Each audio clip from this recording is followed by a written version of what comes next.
소리 지르는 사람들은 내부인이 징그럽게 많이 보던 그 시간이 지금 10분 다 돼가는데 4시 10분 되는데 4시 40분까지 해야 되는 거잖아요. 근데 저는 10분도 발표할 수 있고 3시간도 발표할 수 있는데 배가 고파요. 시간을 좀 맞춰서 조금 말을 빨리 하겠습니다. 총 한 28페이지 되는데요. 그냥 바로 발표하겠습니다. 저는 법안연구소 부대표 조희정이고요. 소개하는 게 그러니까 뭐 개인 소개가 아니라 지금의 지역의 상황을 소개하는 거라고 봐주시면 될 것 같아요. 저는 청년마을 연구를 21년 정도부터 했고요. 2018년, 19년, 20년까지는 청년마을이 시범사업이었거든요. 21년부터 12개 마을을 본사업으로 뽑아봤고 올해까지 지난달에 51개 총 청년마을이 있습니다. 그래서 청년마을뿐만 아니라 뭐 이런저런 연구를 하는데 왜 청년마을 사업이 왜 생겼을까 뭐 이런 것들도 궁금하잖아요. 그리고 지역에서 뭘 하고 있을까. 근데 24시간 밀착해서 있지 않은 이상 사람들이 무슨 일을 하는지 잘 모르죠. 뭘 한다고 얘기는 하는데 진짜 그럴까?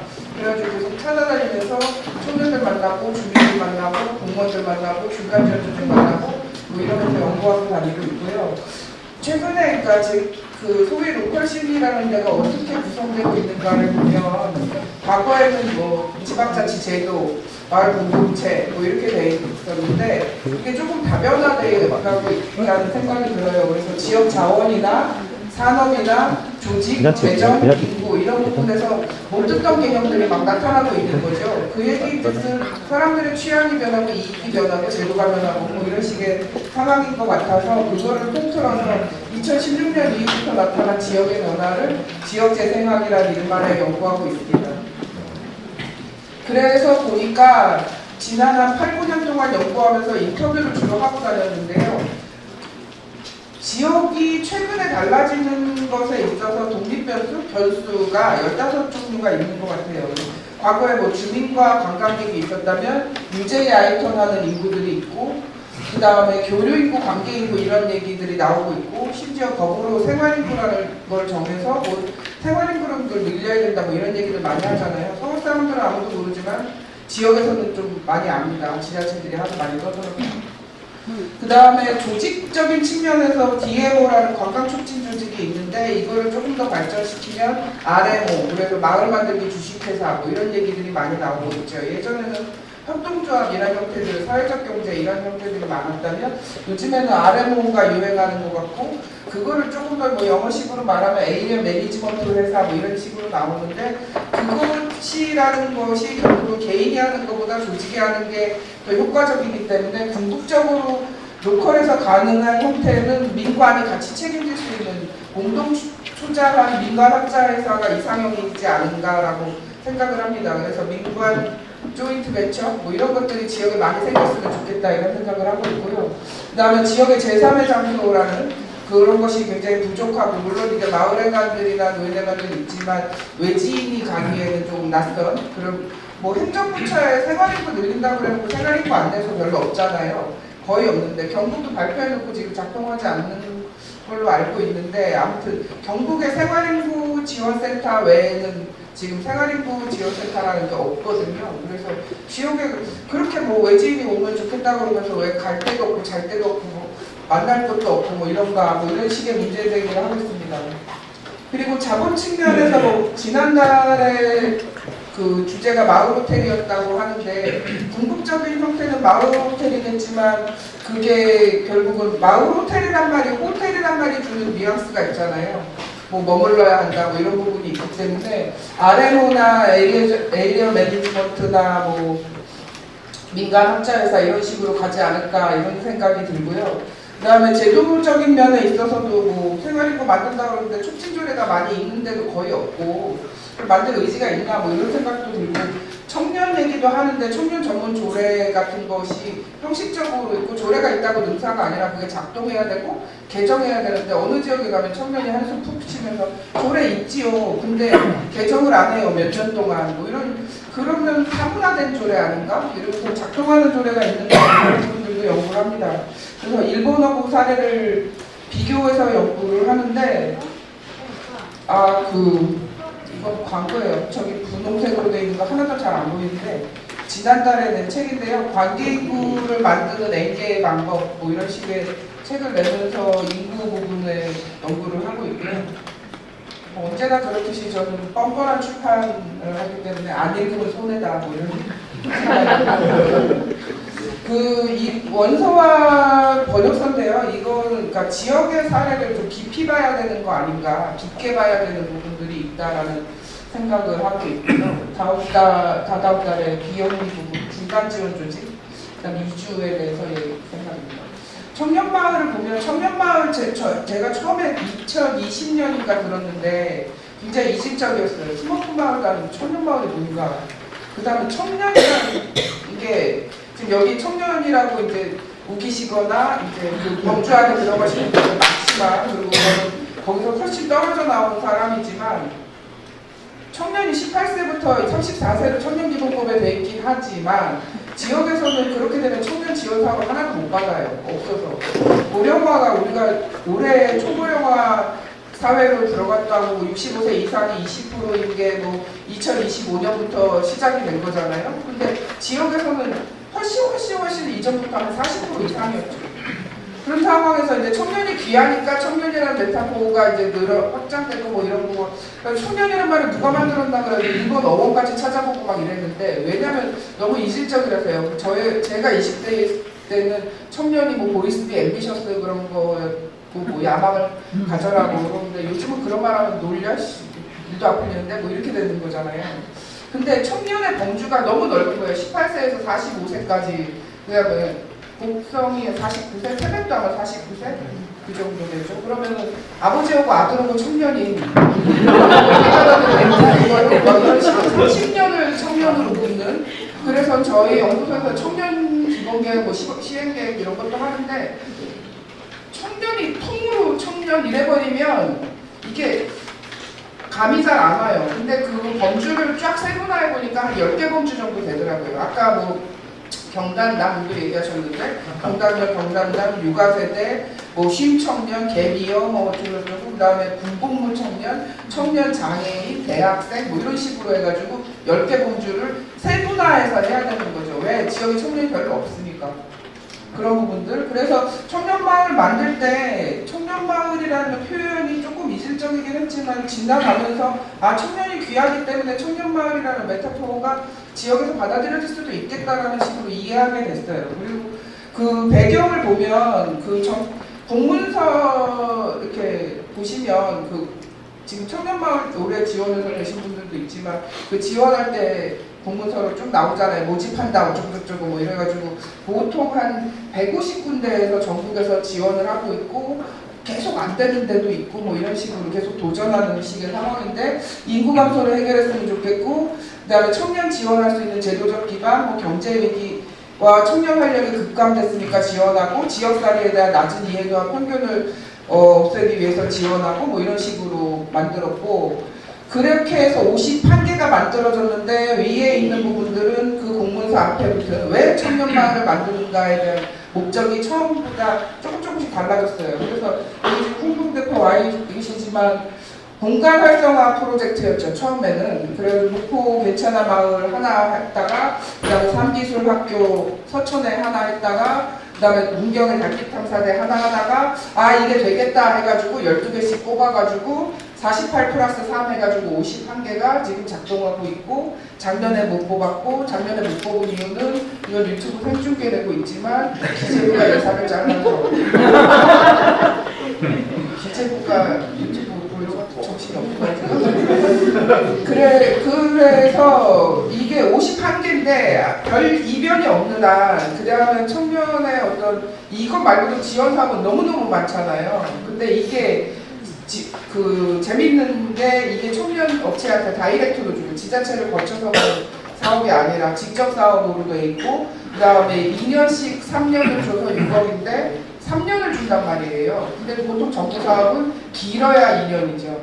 3년 이상 사업은 당연히 없고, 그래서 장기 사업으로서 의미가 있다는 생각이 드는데, 지역에서 뿌리 내리고 살려면 지역에서 창업해서 유니콘까지는 뭐 택도 없고, 유니콘이 아니더라도 지역에서 돈 벌고 살려면, 지역에서 사람을 사귀려면 369라고 해요. 그래서 3년 동안 뭐 초기 세팅하고 6년 정도 됐을 때 마을 사람들의 51%가 정도가 아군이 되고 100% 아군 불가능해요.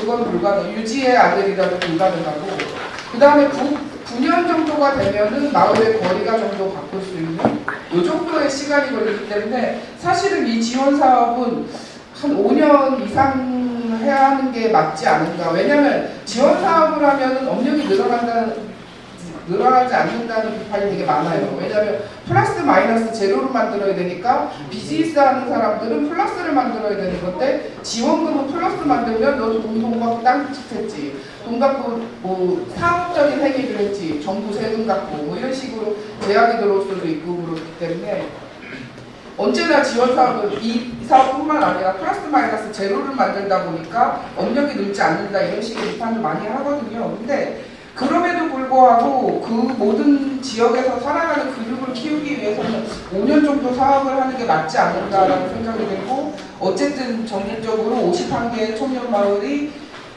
지금 활동하고 있다 이런 식의 얘기들. 그 다음에 그 목적은 계속 변했는데 이주나 아니면 청년의 어떤 주체성, 당사자성 이런 거를 강조하는 식으로 좀 변했고, 하다 보니까 지역 주민의 협력이 너무 필수 불가결하더라 뭐 이런 식의 얘기들이 많이 나오고 있고, 그래서 쭉 보니까 제가 27개 청년마을까지 통으로 좀 본 적이 있고, 한 4년, 5년 동안 뭘 했나 본 적이 있고, 경주 한 지역만 디립답 한 적이 있어요. 경주 한 지역에서 3년 동안 어떤 일을 했는가라고 일지도 받아보고 데이터도 받아보고 사진도 받아보고 보고서를 쓴 적이 있는데, 보고 있으니까 막 숨이 톡톡 막히는 거야. 하루도 쉬지 않는 식의 상황이 돼버려요. 그리고 정신이 하나, 아까 청년마을 시작한다고 했죠. 웰컴 투 헬 뭐 이렇게 식의 상황이 벌어질 거예요. 근데 헬게이트가 열릴 수도 있는데, 근데 농담이에요. 근데 보람도 있죠. 근데 그거 보니까 맨 처음에는 이제 제가 청년마을 신사도 하고 뭐 이런 거 하거든요. 근데 그 제안서 보면은 정말 뭣도 하고 그래도 이렇게 안 될 텐데 뭐 이러면서 심사하고 그러는데, 그 과정에서 사업 준비할 때부터 주민들이 도와주지 않으면 안 돼요. 왜냐면 공간을 숙소로 써야 되고 공간을 작업장으로 써야 되고 뭐 이런 식이라서 여러 단계 주민이라든지 지역 업체, 직능단체, 중간지원조직, 지자체의 파트너십이 굉장히 필수 불가결인데, 곱게 말하면 거버넌스지만 그 과정이 매일매일 잘 안 돼요. 왜냐면 담당자가 맨날 바뀌기도 하고, 그 담당자가 생각하는 청년에 대한 이미지, 청년마을에 대한 기대, 그 다음에 우리 지역에서 청년마을에 어떤 활동을 해야 될까 뭐 이런 것이 다 동상이몽일 수 있기 때문에, 그리고 막 애써서 이렇게 막 다 설득해놓고 나면은 또 이직하는 경우가 많고, 공무원 같은 경우는 순환보직으로 1년 돌기 때문에 친해진 주무관이나 사무관이 딴 데 가면은 또 막 설명해야 되고 뭐 이런 식의 파트너십만 하다가 사업 못하게 되는 상황이 벌어지기도 하고 그러는데, 그래서 한 10단계 정도의 복잡한 파트너십이 있고, 지역에서 청년마을이 한다는 게 청년마을이 활동하면서 지원금 6억 받아가지고 자기네만 인마이 포켓 해가지고 지역에서 잘 먹고 잘 살았더라 이런 식의 상황은 아니라는 거죠. 그리고 그 2억이, 그러니까 1년에 2억이잖아요. 그럼 1년에 2억이면은 몇 명이 보통 일을 하나? 많아야 7명, 6명? 그리고 그 사람들이 받는 인건비, 2억에서 인건비 얼마 받을 것 같으세요? 최대 6, 7천? 이 정도? 그러면 7명이 6, 7천, 한 명이 1,000만 원, 1년에 1,000만 원? 그럼 얼마나, 1년에 1,000만 원어치는 얼마나 일해야 되는 건가? 뭐 이런 식의 계산이 나오잖아요. 자기가 받는 월급이 있으니까. 그럼 그거 말고 청년마을 사업 말고 딴 사업도 해야 된다라는 얘기가 나오잖아요. 근데 청년마을 사업은 그 인건비 이상의 100% 성과를 요구한단 말이죠.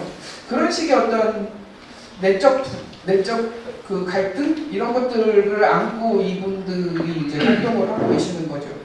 그리고 근데 또 어떻게 하다 보니까 시간이 지나면서 이분들도 이제 지역에서 여러 가지 이제 369에서 한 6년쯤 지난 케이스죠. 2018년부터니까.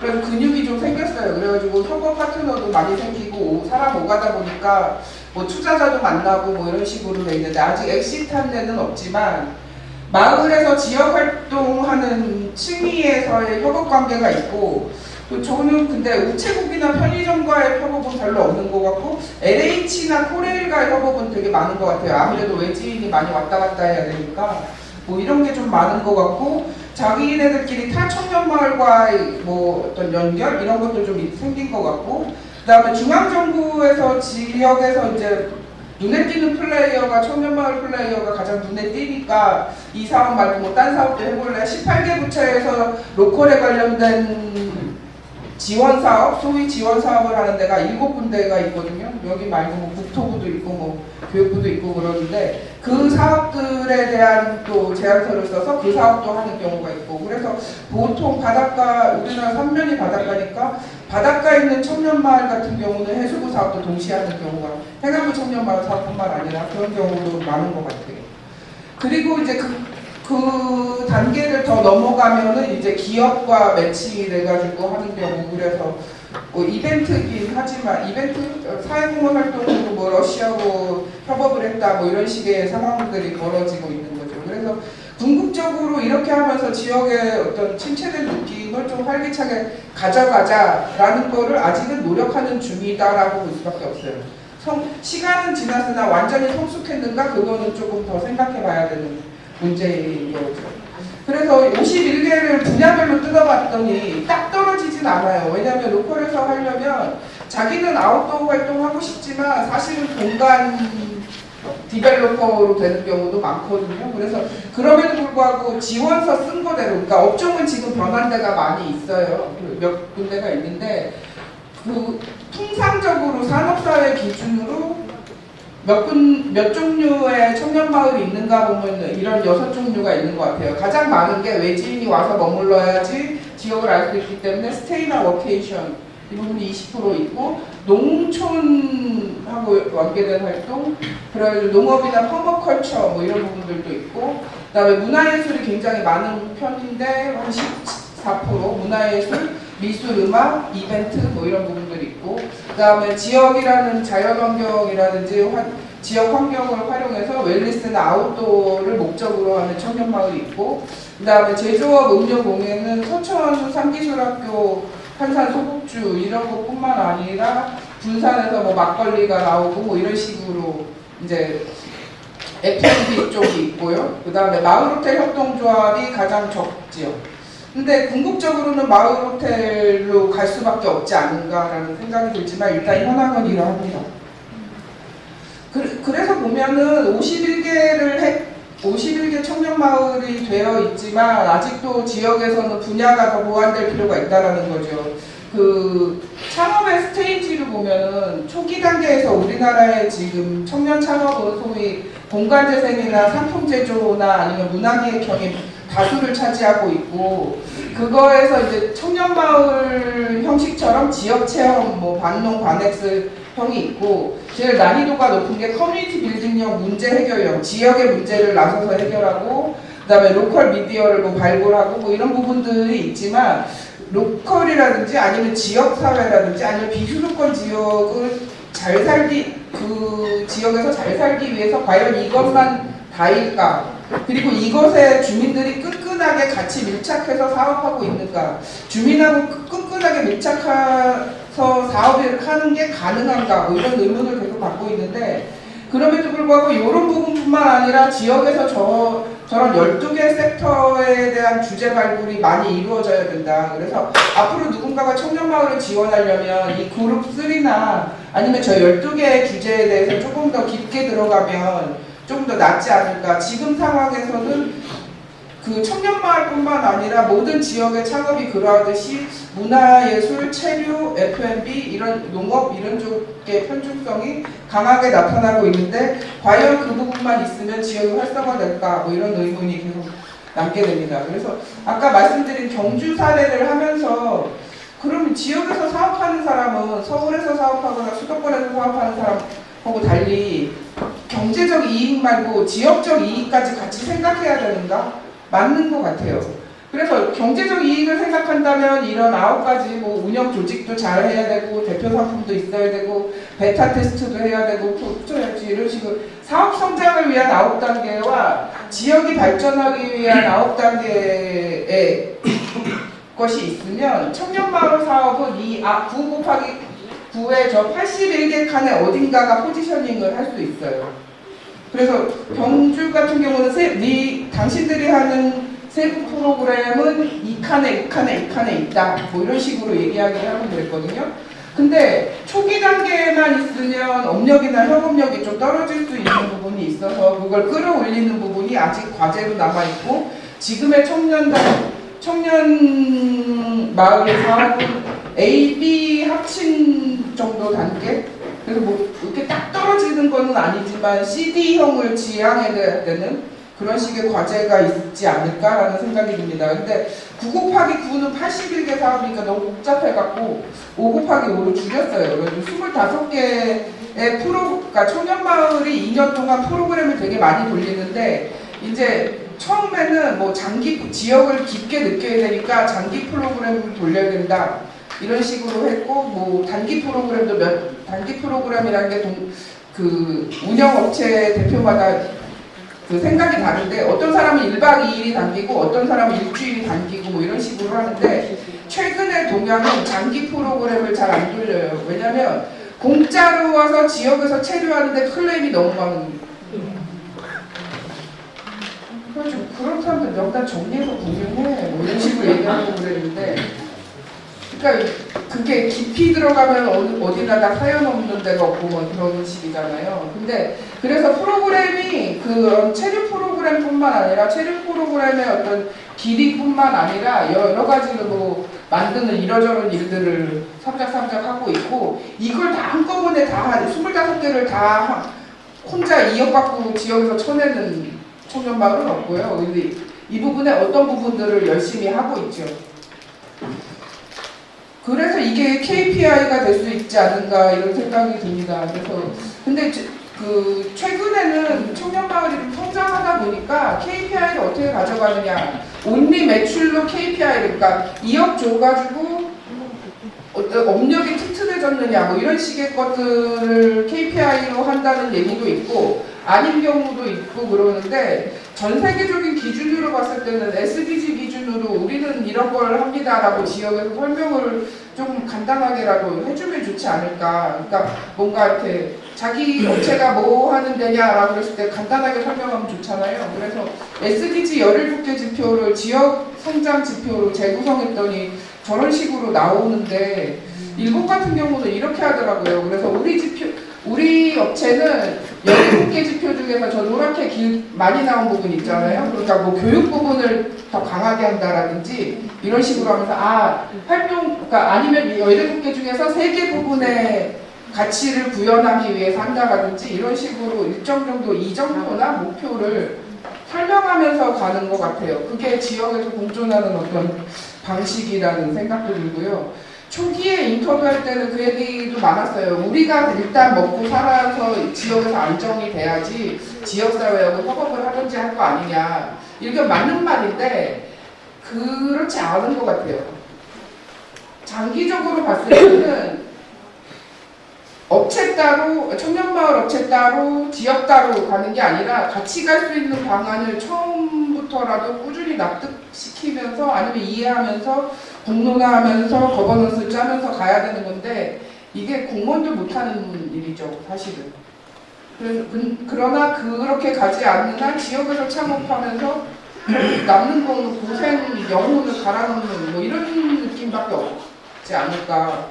그래서 비즈니스와 지역사회가 상생하는 부분에 대한 고민이 필요하고 그런 걸 하기 위해서는 어느 정도 가치가 순환하는 구조를 좀 만들어야 한다라는 생각이 들어요. 뭐 야무리형 마을 만들기 위해 살았는데 야무리형이라는 게 결국 홍반장형 뭐 이런 건데 그냥 마을 주식회사라고 가운데를 치면 지자체라든지 건물주라든지 지역 업체라든지 지역의 뭐 대학생이라든지 금융기관 이런 부분들을 다 동원해 갖고 끌고 와야 되고 그게 움직여야 되고 뭐 이런 식의 것들이 필요하다라는 거죠. 그리고 이거는 우리나라에서뿐만 필요한 것이 아니라 일본이나 전 세계적으로 좀 지역에서 작은 지역이 움직일 때는 이런 그림 정도는 갖고 가는 그런 경향이 나타나는 것 같아요. 그래서 뭐 저도 연구하는 입장에서 그 청년마을 업체의 KPI가 어떻게 되느냐, 성과가 어떻게 나타나느냐, 양적 성과가 질적 성과가 어떻게 됐느냐 뭐 이런 것도 연구하고 그러는데 그런 거 백날 말해봐야 주민들은 무식해서 못 알아듣는 게 아니라 주민들은 생활을 바꾸기 때문에 청년마을이 뭐 하는지 솔직히 관심 없어요. 근데 같이 살아야 되고 같이 하면은 더 좋은 시너지 효과가 있잖아요. 그럴 때 납득시키고 하는 말은 저는 그냥 또 대체를 못 찾았는데 또 같아요. 그러니까 또 하고 싶은 사업, 또 가고 싶은 지역, 아니면 또 사고 싶은 물건 뭐 이런 식의. 왜냐면 청년마을 체험한다고 그 지역의 청년들이 무지하게 가거든요. 성과가 진짜 공무원들이 못하는 것보다 훨씬 더 많은 식의 1년에 외지 청년들이 굉장히 많이 가요. 근데 반복해서 그 지역에 많이 오는 청년은 별로 없는 거죠. 근데 그게 딴 프로그램보다 많은 건 사실이에요. 근데 그게 더 많으면 좋겠다라는 거죠. 그래서 목표나 그런 거는 반복이 아닌가 이런 생각이 들어요. 또 만나고 또 사고 싶은 물건, 또 가고 싶은 지역. 내가 하고 싶은 사업 뭐 그런 거 말고 그런 것이 돼야 되지 않을까라는 생각이 듭니다. 이거는 소위 요즘에 아재 PT 조롱할 때 나오는 그건데요. AI한테 청년마을을 바람직하게 하기 위해서 그 중년과 청년이 소통할 수 있는 프로그램을 제시해봐 했더니 이런 걸 하더라고요. 다 맞는 말이에요. 근데 뭐 언제나 그렇죠. 말은 예쁜데 현실은 힘들고 뭐 이런 식의 상황인데 이거 그거로 그냥 AI가 이렇더라.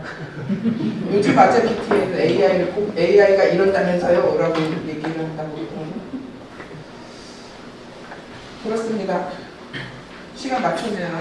이상으로 마치겠습니다.